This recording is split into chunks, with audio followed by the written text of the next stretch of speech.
Hello, this is the lecture for section 4.2, graphs of exponential functions. All right, so exponential functions take the form f of x equals a times b to the x, as we discussed in the last section, where a is the vertical intercept of the graph and b is the growth rate. All right. When a is positive, the function is increasing, and b is going to be greater than 1. So let's see. Let me just draw a little sketch here. Let's say this is an example of, let's call that 7 times 2 to the x there. All right. 7 times 2 to the x. If I were to graph 7 times 2 to the x, we see that b, the base is greater than 1, so this is an increasing function. All right. The initial value is 7. A here is 7, so that means that the vertical intercept is going to have the coordinates. Let me put that up here. It's going to have the coordinate 0, 7. All right.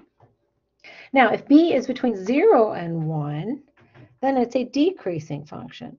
So let me just stick on here a sketch of, say this is 7 times 1/2 to the x power. The second graph, we can see that's a decreasing function. It has the same vertical intercept. The vertical intercept is still 0, 7, right? But this growth factor, b, it's 1/2. So every time we have an increase in x, we see that the value of y gets smaller and smaller and smaller. All right, the graph is concave up when the initial value, or a, is positive, or we could reflect that graph. If we reflected it, of course, it would be negative and it would be concave down, right? If we reflected these graphs, they'd look something like this, right? And we can see now that they are concave down and don't hold water. All right, the domain of the exponential function is all real numbers, unless, of course, it's limited by the context of a model, right? And the range of the function is going to be 0 to infinity, because without a reflection, you know, we can't have a negative output of the function. All right, let's take a look at graphing exponential functions. You could graph them by plotting points. We know what the general shape is going to look like. If we're graphing 2 to the x, well, let's see. It's going to look something like this. When x is 0, let's make a little table of values real quick for 2 to the x. All right, when x is 0, 2 to the x, that's 2 to the 0, that's, of course, going to be 1, right? So we're going to have a vertical intercept at 0, 1. All right, when x is 1 for 2 to the x, when x is 1, 2 to the first power, of course, that's 2, right? So we have the point with the coordinates 1, 2. And when x is 2, y, of course, is 2 squared, or 4. So we have the point that has the coordinates 2, 4. When x is 3, 2 cubed is going to be 8. If I just want to put one more point, I can see it's that point there. Now, when x is negative, so when x is negative 1, 2 is going to be 2 to the negative first power, or that's 1/2, right? So we have that point with the coordinates negative 1, 1/2. That would go right there. When x is negative 2, 2 to the negative second, of course, that's 1/4. And then this will just keep on going. As we go off to the left, it's going to get closer and closer to that horizontal axis, but it will never reach it, right? It will never reach it because 2 raised to any power is never going to be 0. It's never going to be 0, all right? So there's sort of your classic exponential growth function.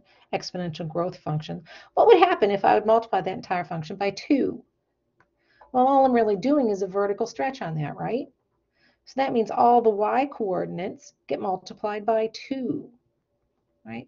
So the vertical intercept gets multiplied by 2. Here, when y is 1, well, if we're multiplying it by 2, it becomes 2. When x is 1, y is 2, well, 2 times 2 is 4, right? When x is 2, y is 4, 4 times 2 is 8, so on and so forth. So we can see what happens here. This is 2 times 2 to the x. Down here, all of these values get multiplied by 2 as well. All right, so we're just doing a vertical stretch on that. Note that when we put a multiplier in front of the function, or transformation-wise, a vertical stretch, nothing happens to the horizontal asymptote. The horizontal asymptote is right here.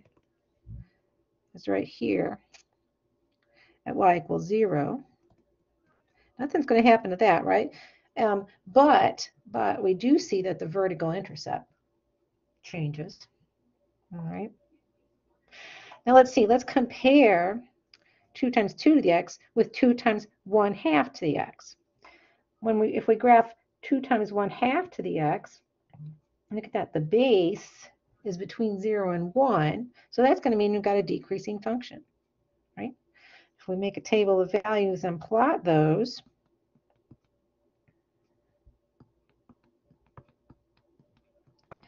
see if we make a table of values and plot those. When x is 0, well, y is 2 times 1/2 to the 0, which is 2 times 1, or 2, right? So we can see that we share the same vertical intercept with 2 times 2 to the x. All right, what happens when x is 1, though? When x is 1, y is 2 times 1/2 to the first power, right? That's just 2 halves, or 1. All right, so that point is different. When x is 1, y is 1. It's going to be this point right here. All right, so there's part of that graph. It's coming, oops. Yeah, it's coming down like that. When x is 2, y is 2 times 1/2 squared, right? Or that's 2 times 1/4, 2/4, which reduces down to 1/2. And this side of the graph, that's just going to keep on going, right? It's just going to keep getting closer and closer to that horizontal asymptote at y equals 0. And when the x's are negative, well, when x is negative 1, y is going to be 2 times 1/2 to the negative first power, which is what? That's like, let me do that up here. That's like 2 divided by 1/2, right? Because to get that exponent positive, we got to move it down below the dividing line. Well, 2 divided by 1/2 is 4, right? So when x is negative 1, y is 4, right? So negative 1/4, it's this point here. See, the graph is doing that. When x is negative 2, it's 2 times 1/2 to the negative second power. Well, that's like 2 squared, or 2 times 4. So the y is going to be 8. So this is kind of interesting. We've got a decreasing function, of course, because b is between 0 and 1, right? Or the multiplier is a fraction. So every time x increases, the value of y is decreasing because the multiplier is a fraction. We're only taking a fraction of that value. It's getting smaller and smaller. Also, it's interesting to note that, look at this, 2 times 1/2 to the x is a reflection. It's a horizontal reflection of 2 times 2 to the x. Isn't that cool? I'll let you think for a minute about why that might be the case. Let's go ahead and look at some other type of transformations that may take place with exponential functions and how we can think about those. All right, so recall our exponential function has the standard form a times b to the x. If we add a constant out to the end, we know that that's a vertical shift, right? We know that's a vertical shift when we add a constant out to the end. So that vertical shift, it's going to cause the asymptote to shift. If it's positive, it'll shift up. If it's negative, it'll shift down. It's also going to cause the vertical intercept to shift. All right, let's look at an example. Here's a couple of graphs. Let's see if we can write the formula write the formula for this graph. Let's do the one on the left first.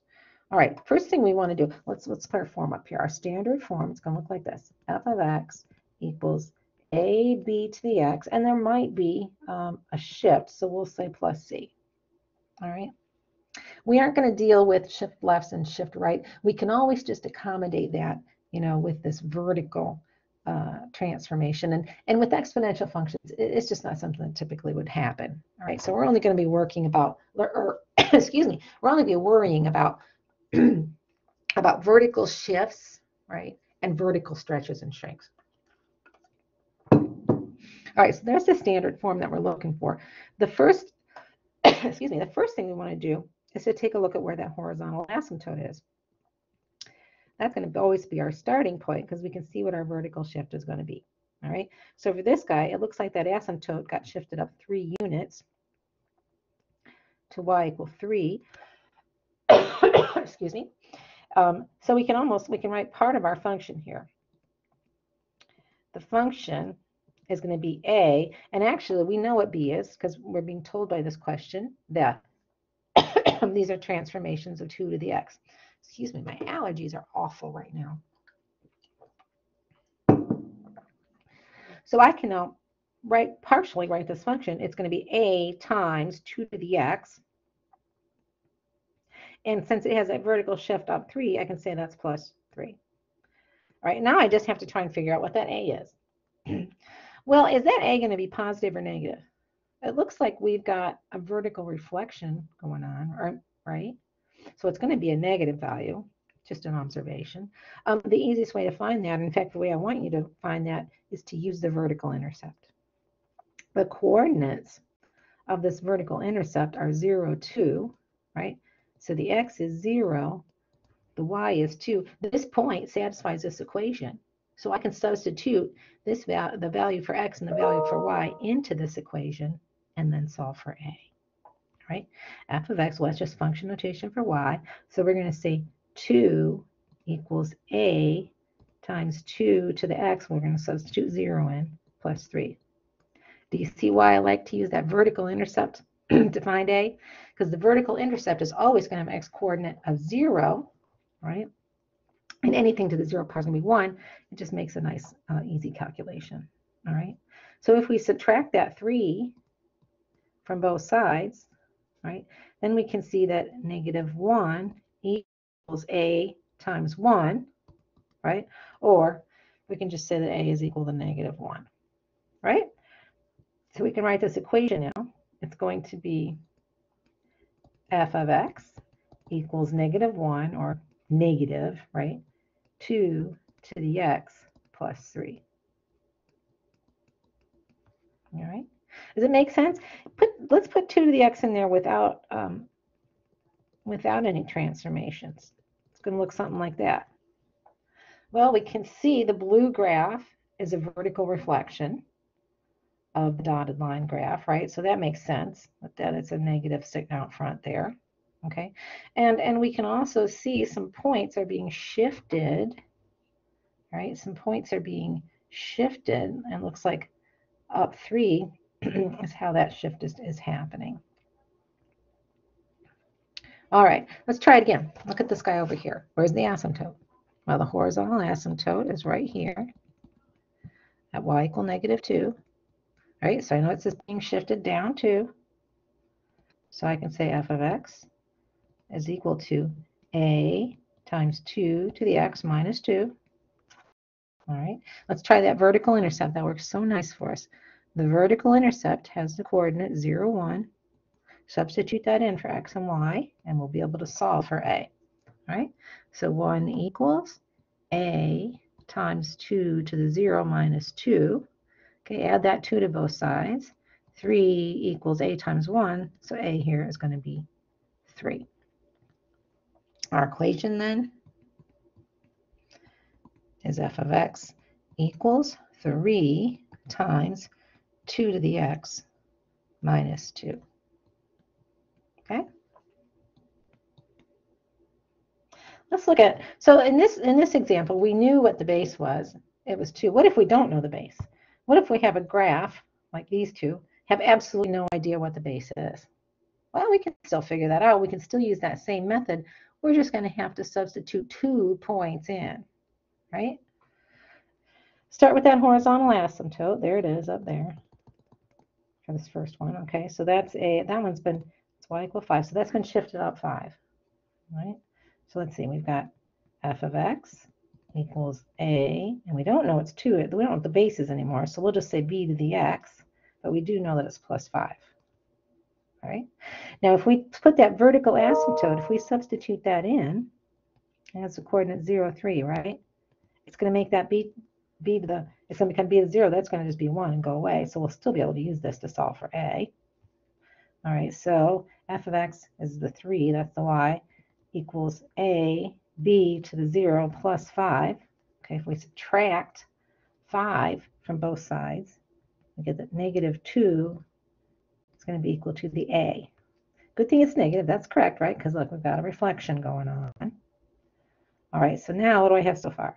I have f of x equals negative 2 b to the x plus 5. How can I find what b is? Well, I'm going to need another clear point from this graph. Whole numbers are good to work with. Looks like there's one right there. And I'm going to need to substitute those values in. See, it looks like that point is the coordinates negative 1, negative 1. I'm going to need to substitute those values in for x and y. Then I'll be able to solve for b. All right, so let's make that substitution. Negative 1 is going to equal negative 2 times b to the negative first power plus 5. All right, we're going to solve for b, so we'll subtract 5 from both sides. So negative 6 then is negative 2, and b to the negative first power, let's bring that down below the dividing line so it can become b to the first power, right? We can't deal with that negative exponent. All right, so we'll put it down there. All right, now we can multiply both sides by b. Okay, and we'll have, and then, well, let's write it. So we have negative 6b is equal to negative 2. And then if we divide both sides by negative 6, we can see that b is equal to, I'll simplify down to 1/3. Okay, so there's our equation now. F of x equals, let's see, a was negative 2, and then the base, b was 1/3. So negative 2 times 1/3 to the x plus 5. Now let's see, does that make sense? This is an increasing function. I thought when the base was between 0 and 1, it should be decreasing. Well, when we reflect it, because look, there's a reflection. When we reflect it vertically, it is a decreasing function. Let's do one more. Let's do this last one over here. Here's our asymptote down here. Y equal negative 2. All right, so we have f of x is equal to a b to the x minus 2. All right, let's use the vertical intercept to find a. It's the origin. That's a nice, easy number to deal with, right? So we can say when we substitute those in for x and y, we can say that 0 equals a times b to the 0 minus 2, which of course is just 1. Add the 2 to both sides. So now 2 equals a, right? And we can write a partial equation. F of x is going to now equal 2 times b to the x minus 2. We just need to find but b. All right, so let's use one more clear point. Let's look for whole numbers. There's one right there. That looks good to me. The coordinates of that point are negative 1, 4. Negative 1, 4. All right, let's substitute that in for x and y. So 4 then is going to equal 2 times b to the negative first power minus 2. Solving for b, we'll start by adding 2 to both sides. So 6 equals 2. Let's bring that b down below the dividing line to make that exponent positive. So that's 2 over b to the first, or just b. Right? Now let's multiply both sides by b. So that divides out. Okay, so now I have 6b is equal to 2. Divide both sides by 6. And there's b. 2, 6, that's going to reduce down to 1/3. Looks like we have the same base again, right? Well, this one doesn't reflect it, and it's decreasing, so that does make sense. Let's write it all out. F of x is equal to a, here it is, a 2 times, the base was 1/3,